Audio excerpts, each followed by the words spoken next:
Hey now, how about a change of location and change of scenery? Folks, I gotta be honest, I can't stand filming in that shed. It feels like a jail cell. It feels like fucking house arrest. And I wanted to get out and do something totally different with you guys today. Yo, we are out on a damn dock. We're at a park. Look at this, just a really nice, pretty picture. Sort of looks like a little Bob Ross painting, don't it? Maybe more so over there. So totally different vibe than most of the videos as of late. And hey, how do I even top what I just shared with you involving my ex giving top to pretty much everyone that I know? Well, folks, I gotta be honest with you, this video probably will not match up to that one at all. If you have no idea what I'm talking about, like, Joe, what are you talking about? Check out the video right before this for more on that. Today I want to share what I hope might be of interest to anybody who's watching this video. And if you are watching this video, you're probably doing so because you're interested in the title of this. For those of you who may or may not know, I'm a guy who served 7 years in prison. I am a lifelong fuck up until serving those 7 years in prison, coming home and trying to get my life together. Been home for over 6 years. I'm pretty sure it's over 6 years. Might be getting ready to be 6 years, might be getting ready to be 7 years. Hell, I've forgotten at this point. Came home in October of 2015 and I've been home ever since.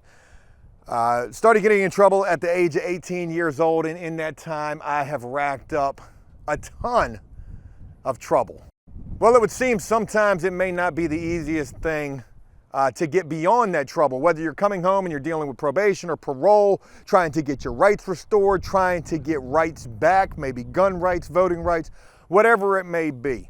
I'm a guy who, like I said, I've been home for as much time as I have been home, 6 years now. And in that time, I've long since completed probation. I got my rights restored about a year ago. And I'm also a guy who's trying to do better, not only with what I've done with YouTube, but also flipping houses and also trying to obtain my contractor's license.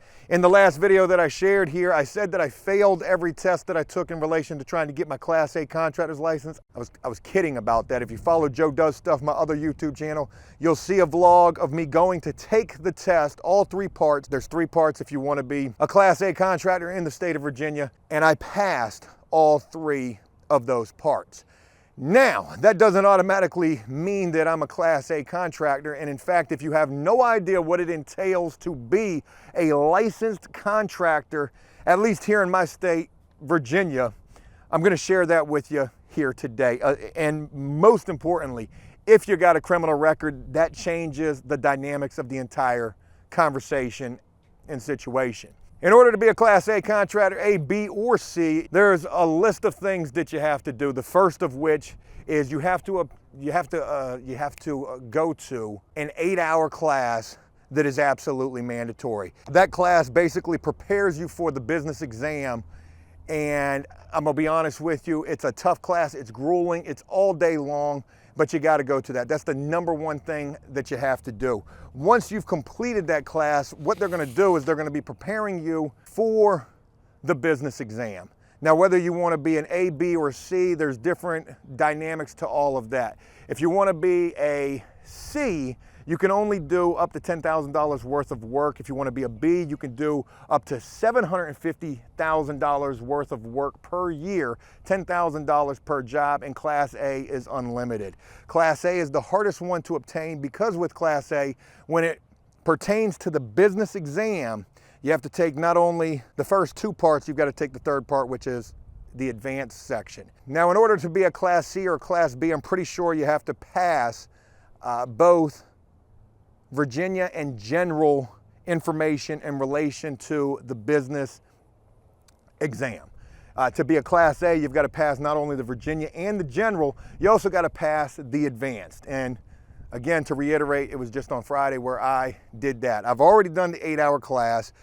I've already done all 3 portions of the exam for the business part of trying to obtain your license. But now, folks, there's so much more that comes after that. I don't know necessarily what you gotta submit to be a Class C. I know that that's the easiest to obtain, but to be honest with you, if you're gonna try to get your contractor's license at all, you might as well try to get either the B or the A. because you got to do pretty much all of the steps for all of them. So you might as well try to get the best one that you can, which is either the B or the A. And the A just sounds, you know, it sounds the best. If you can tell somebody you're a Class A contractor, that sounds really good, right? I want to speak mostly about the B and the A, because with those, there's more things that go into both of those. And to be honest, I'm just probably going to speak about the A. Let's just make it easier for me, right? So what I got right here, and I hope I don't lose this, inside this manila envelope right here, I've got what comes next. Sorry, I'm trying to get prepared for the next part of this. Hey, this is fun, right? This beats being out in the shed. I'm sure the wind sucks. It is a little windy, but it's not too terrible out here. Hey, if you wonder why we don't do these type of videos too much anymore, it's because they're a bitch to set up by yourself. It's nice when you got some help, that's for sure. I hope that you can hear me. Okay, this is great, right? What I hold in my hand right here is what comes next. Let me, hold on. There we go. Can we get a little higher? Yeah. So what I got in my hand right here is what comes next in relation to obtaining your Class A or B license in the state of Virginia. And inside of this is information that you have to submit to the contractor board. And man, it's a decent amount of stuff. There's 4 different sections that I've got right here, I believe. Yeah, there's 4 different sections. Now, the reason there's 4 different sections is because I'm a convicted felon. This is gonna haunt me for the rest of my life, no matter what I'm trying to do. If you don't have a criminal record, there's only 3 sections to this. So the first section is gonna be your application for your license, where you're gonna check A, B, or C. There's gonna be a $385 initial licensing fee for the A, $370 for the B, $235 for the C. And with the A or the B, you've got to submit either a financial statement form, a CPA review or audit, or a surety bond form. You've got to do that with the A or the B. Now, when you're filling out this license application, they're going to ask you about the name of your business. You have to have a business in order to become a licensed contractor, but you do have to have a business, an IEN number, in order to get an A, B, and probably a C license, yeah, and a C as well. You can be a sole proprietorship, you could be a partnership, an LLC, a corporation, you could be any of those things. So you'll fill out all that information. Then the next thing that you're gonna submit is gonna be your surety bond information, and you'll want to get the surety bond. If you're a Class B, you only need a $15,000 bond. You have to have a net worth of $15,000. For an A, you need a $45,000 or I think it's a $50,000 net worth. And the easiest way to do that is to get a surety bond. I've heard that it's not very expensive to do that. It's like an insurance policy, basically. And that helps you so that you don't have to submit an audit or financial statement. You just submit the surety bond, and that covers the financial aspect of the application. But you need to have a business, an IEN number, the financial situation, and you've had to have done the 8-hour class and whichever portions of the business exam that you need, whether the first 2 or all 3. So once you've submitted that, then next you got to submit your experience verification form. This is basically like a job application. You tell these folks what you know how to do, what your skills are, what your qualifications are, what kind of certifications you may have, what you're applying for, whether you're gonna be a residential building contractor, a home improvement contractor, I can't remember what it's called. You can go clean up meth labs. That's a thing. Not only do you fill out your information about your qualifications and your experience, you also have to have either a licensed contractor or a city official sign and vouch for you. That is the biggest part of all of this. So, without a criminal record, if you do the application, the surety bond, and the experience verification form, you send that in along with the fee, and you're Gucci, right? You just wait, you can pay an extra $300 or something along those lines, and They'll expedite it, they'll get it done in like 2 days, and once they get it done, what that means is they approve you, and now you are next eligible to go take the specialty exam, whether you're gonna be a home improvement contractor or a residential building contractor, whatever your qualification or whatever your skill is gonna be, or whatever your wheelhouse, your trade is gonna be. If they approve you and you've submitted everything the way that you're supposed to do it, then, and only then, can you go take the specialty exam. Once you've taken and passed the specialty exam, folks, you're then a licensed contractor in the state of Virginia. You set up your insurance, you set up your business bank account, and you're good to go. But wait, there's more. What if you got a criminal record? Oh boy, does that change everything. Forget expediting the process, folks. We now absolutely pump the brakes on the entire thing. And in fact, you can pretty much kiss goodbye this getting done in any type of fast pace. Because if you got a criminal record, then you've got to submit the criminal conviction reporting form. And this is where it gets real nice. Now, they ask you on the application, have you been convicted of a misdemeanor in the last 3 years? If yes, please explain. And then they ask you, have you ever been convicted of a felony ever? No 5 years, no 7 years, ever. And then you've got to list all of that. You've got to list what the conviction was, what the outcome was, and what you got to do before. You can't just say, oh, you know, I had these charges or that. You got to submit, whether it be from the state police, because you can hit up the state police and get your criminal record, or the fucking FBI. No bullshit, those are the only two places that they'll accept that information from. Now, something that I didn't know, but I know now, is that just because you have a criminal conviction or a felony conviction does not mean that you cannot get a license. And I'm not just talking about a contractor's license. This Department of Professional and Occupational Regulation licenses for everything, for real estate, for nursing, for anything that you need a license for. These are the folks that license you. They're the ones that sign off on that. And I read, let me share this with you. Let me put up this information right now. I'm tired of this shit getting blown around. Are y'all enjoying this? I find this so educational, so fun. We got birds flying in the background, people walking their children.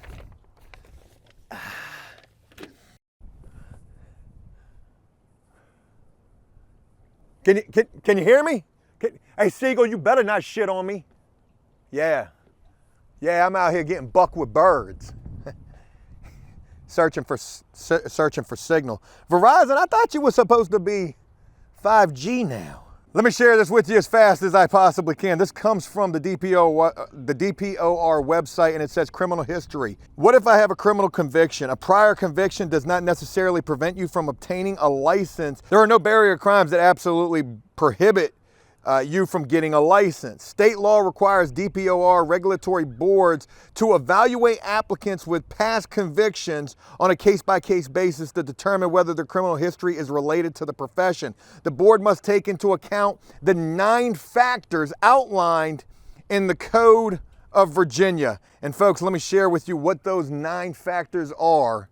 54.1-204 states, prior convictions not to abridge rights. A person shall not be refused a license, certificate, or registration to practice, pursue, or engage in any regulated occupation or profession solely because of a prior criminal conviction, unless the criminal conviction directly relates to the occupation or the profession for which the license, certificate, or registration is sought. Folks, these are the 9 factors right here. The nature and seriousness of the crime.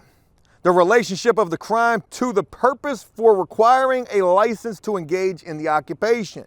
The extent to which the occupation or profession might offer an opportunity to engage in further criminal activity of the same type as that in which the person had been involved. The relationship of the crime to the ability, capacity, or fitness required to perform the duties and discharge the responsibilities of the occupation or profession. The extent and nature of a person's past criminal activities. Folks, my shit is stupid extensive. All of this that I share with you, I do so because I'm gonna do all of the things that I need to do in an effort to obtain my Class A contractor's license. And guess what? The short of it is because I have not only a criminal record in past, an extensive one at that, there's the possibility that I might not be able to get a license.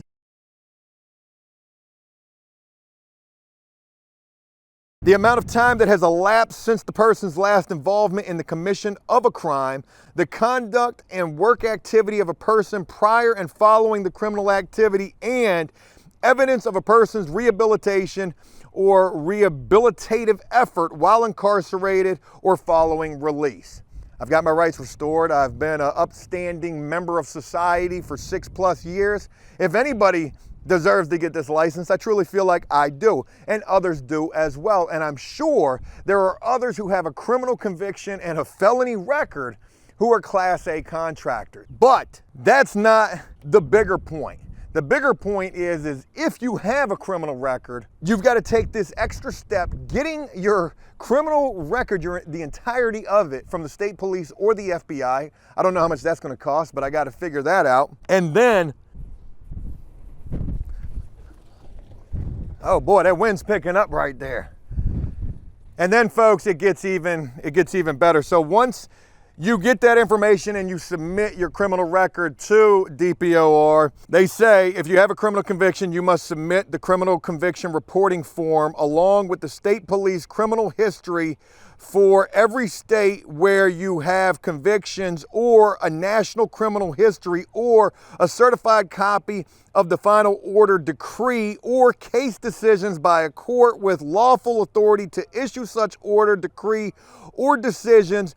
Once DPOR receives this information, the board may request additional information from you pertaining to the convictions, and you may be required to attend an informal fact-finding conference. Now, what is an informal fact-finding conference? Well, folks, it's this. An informal fact-finding conference, or IFF, is a due process administrative proceeding required by state law to allow the board to obtain facts on the record about a specific matter. It is an opportunity for the applicant or licensee to present evidence and provide the board with information related to their case. If the IFF is required due to an applicant's criminal convictions, the board will be seeking information relating to the 9 factors described in the Code of Virginia, which I've shared with you already, to assist in deliberations about whether the criminal history is related to the profession and if a license should be issued. I've got possession with intent to distribute. I've got possession of a firearm by a convicted felon. I've got drug-related felony convictions, and also, when I was young and dumb and doing stupid shit, I've got grand larcenies. Stealing things. Those, I feel like, are going to be more pertinent to potentially hindering me from getting my Class A contractor's license than the fucking drug and gun charges. The IFF will be conducted by a presiding officer, a board member, former board member, or department staff person. A court reporter will be present to transcribe the proceedings, and you may bring witnesses if you wish. You may also submit additional documents, including letters of reference. The IFF conference is your opportunity to provide your input to the board. You do not need to have a lawyer, although it certainly is your right. After the conference concludes, the presiding officer will make a recommendation to approve or deny the license application. This recommendation will be presented to the board at its next regularly scheduled meeting, whenever the hell that's going to be. At the board meeting, when your case is called, you will be allowed a maximum of 5 minutes to address the board on whether you agree or disagree with the recommendation and why. You cannot present new evidence or information at the board meeting. The board will then consider all the information and vote to approve or deny your application. How long does this process take? The IFF process is lengthy and takes several months because it includes application review, drafting a referral memo, mailing the hearing notice and scheduling the IFF, conducting the IFF, writing the recommendation, and then waiting for the next scheduled board meeting. So yeah, I share all of that with you because it don't look like old Joe gonna be getting his contractor's license anytime soon. And because of the fact that I've got such a lengthy criminal history, I'm quite certain they are gonna require that informal fact-finding conference, and it's just what you gotta do. You know, it sucks because no matter how many changes you make or how much you change your life for the better, your past can always still haunt you. This is a perfect example of that. There's no guarantee that, this goes in my favor, but I think that it will. Just gonna have to see how this thing plays out. So if you want to be a licensed contractor here in the state of Virginia, you got a criminal history, here's what you got to do. You got to take the 8-hour mandatory class that provides you information in relation to the business exam. You've got to study for and then pass whichever portions of the business exam you need in relation to what license class you want.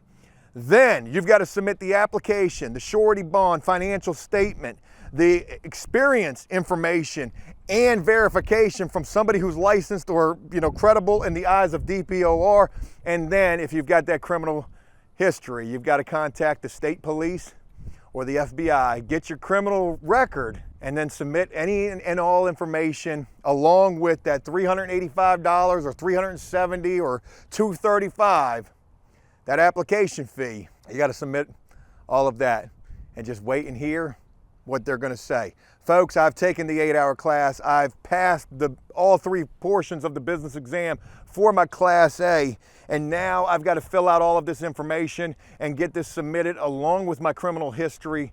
And when I get that taken care of and I get any sort of a response, I'll make sure that I share that with you, along with what it's like trying to contact the state police or FBI trying to get your criminal record.